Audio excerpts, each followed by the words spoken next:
Et dans ce sens, je voudrais rassurer les partenaires. Oui, le modèle japonais est l'idéal pour nos pays. Les modèles de développement qu'on nous a présentés ou qu'on nous a appliqués jusqu'à présent ne pourront jamais développer nos pays. Donc c'est la fin de l'ère de l'endettement inconsidéré pour venir investir dans des projets qui n'ont aucun rapport avec la construction d'un développement endogène et souverain. Que le modèle qui nous est présenté ici est justement le modèle qu'il faut dupliquer. Ce que je voulais dire au peuple sénégalais, pour conclure, c'est qu'un peuple ne se développe pas par lui-même. Nous avons fait récemment un exercice de vérité pour dire aux Sénégalais ce qu'il en était. Certains ont crié au loup en disant que nous aurions dû mentir au peuple sénégalais pour éviter de nuire à l'image du Sénégal. Nous ne sommes pas dans cette relation avec le peuple sénégalais. La vérité sera dite, quelles qu'en soient les conséquences, mais pas pour nuire à l'image du Sénégal, pour lancer un message très fort au peuple sénégalais. C'est que ce qui nous a conduit à ces situations, c'est qu'on a souvent voulu se cacher derrière notre petit doigt et éviter d'affronter les réalités de face.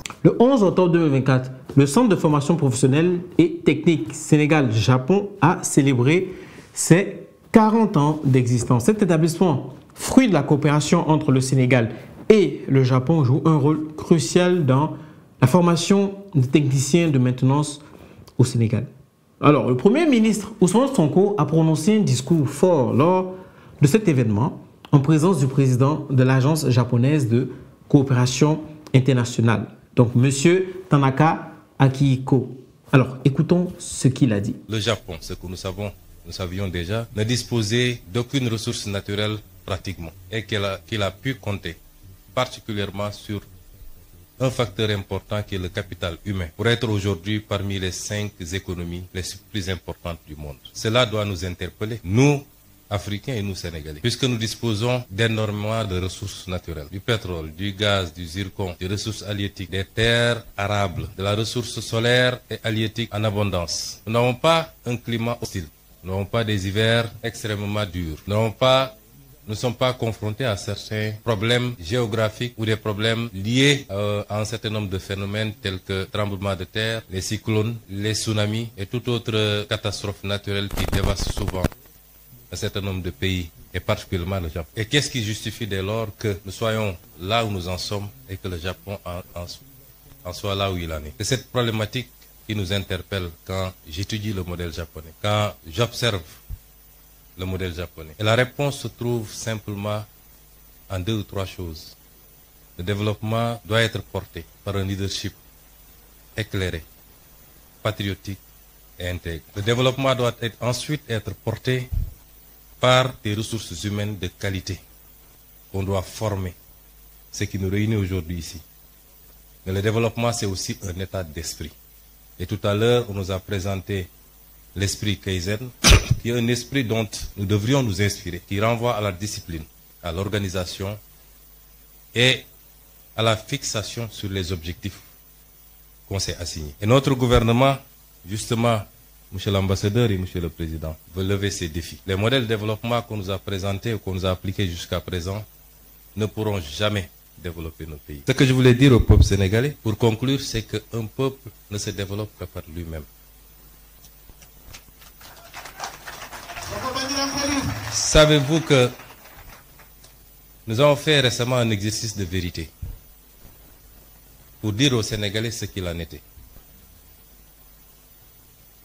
Certains ont crié au loup en disant que nous aurions dû mentir au peuple sénégalais pour éviter de nuire à l'image du Sénégal. Nous ne sommes pas dans cette relation avec le peuple sénégalais. La vérité sera dite, quelles qu'en soient les conséquences, mais pas pour nuire à l'image du Sénégal, pour lancer un message très fort au peuple sénégalais. C'est que ce qui nous a conduit à ces situations, c'est qu'on a souvent voulu se cacher derrière notre petit doigt et éviter d'affronter les réalités de face. Les modèles de développement qui ont marché ailleurs et qui sont pratiquement identiques compte tenu des réalités et des spécificités socioculturelles sont les mêmes qui développeront ce pays. Et ce modèle, c'est compter d'abord sur nous-mêmes. Notre note a été très légèrement dégradée. Nous attendions beaucoup plus. Pourquoi? Parce que même sur le plan international, les partenaires ont salué l'exercice de vérité. Mais si notre note a été dégradée, et après, notre développement ne dépend pas du financement international. Il dépend de nous, de nos capacités à nous fixer des objectifs, à mobiliser toutes les ressources endogènes. Et Dieu sait qu'on n'en a pas mobilisé encore le 5e. Et seulement, mais alors seulement, toute aide internationale, encore que c'est rare de parler d'aide, puisque c'est souvent des dettes, viendra simplement en complément. Et ce message, nous devons le comprendre parce que si aujourd'hui le Japon, qui n'a aucune ressource naturelle, qui a vécu ce qu'elle a vécu lors de la Deuxième Guerre mondiale, a su en être à ce niveau, c'est parce qu'il a appliqué cet esprit, ce modèle, cette combativité, ce don de soi pour sa patrie, mais cette croyance fondamentale en lui-même et en son peuple. Je vous remercie de votre aimable attention. Alors, suite à cet extrait, voici ce qu'il faut vraiment retenir de ce qu'a dit le chef de gouvernement. On a les points clés qu'il faut vraiment retenir alors. On a, premièrement, la rupture avec le modèle de développement passé. Sonko a déclaré que les modèles de développement appliqués jusqu'à présent ne pourront jamais se développer au Sénégal ou voir le Sénégal se développer. Il a annoncé la fin de l'ère de l'endettement inconsidéré pour des projets sans rapport avec un développement endogène et souverain. Les modèles de développement qu'on nous a présentés ou qu'on nous a appliqués jusqu'à présent ne pourront jamais développer nos pays. Donc c'est la fin de l'ère de l'endettement inconsidéré pour venir investir dans des projets qui n'ont aucun rapport avec la construction d'un développement endogène et souverain. Deuxièmement, il faut retenir l'inspiration du modèle japonais. Le Premier ministre a cité en exemple la réussite du Japon malgré ses faiblesses ou ses faibles ressources naturelles. Il a souligné que le modèle japonais est idéal pour les pays africains, préférant qu'on nous apprenne à pêcher plutôt que de continuer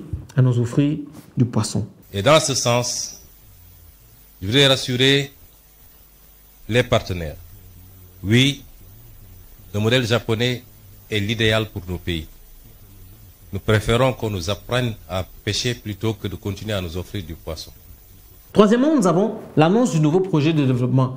Ousmane Sonko a révélé que le gouvernement présentera un ambitieux programme de développement pour les 25 prochaines années, donc intitulé Sénégal 2050, agenda national de transformation. Alors, attention, je dirais bien attention, certes, on ne peut pas vivre sans le reste du monde, on ne peut pas se développer si nous n'avons pas les connaissances et les compétences pour faire valoir nos richesses naturelles. Mais il faudrait alors faire extrêmement attention à ne pas faire les mêmes erreurs que nos prédécesseurs qui ont vendu l'Afrique pour une pseudo-indépendance. Et oui, certains diront qu'ils ont fait de leur mieux et qu'ils n'avaient pas forcément le choix. Mais moi, je dis qu'on a toujours le choix d'une manière ou d'une autre. Bref, on revient à notre sujet. Le discours du Premier ministre Ousmane Sonko s'inscrit dans une volonté de changement profond. Le gouvernement vise alors à réduire la pauvreté et à tripler le revenu par habitant d'ici 2050. Un objectif de croissance économique annuelle moyenne de 6 à 7% qui a été fixé.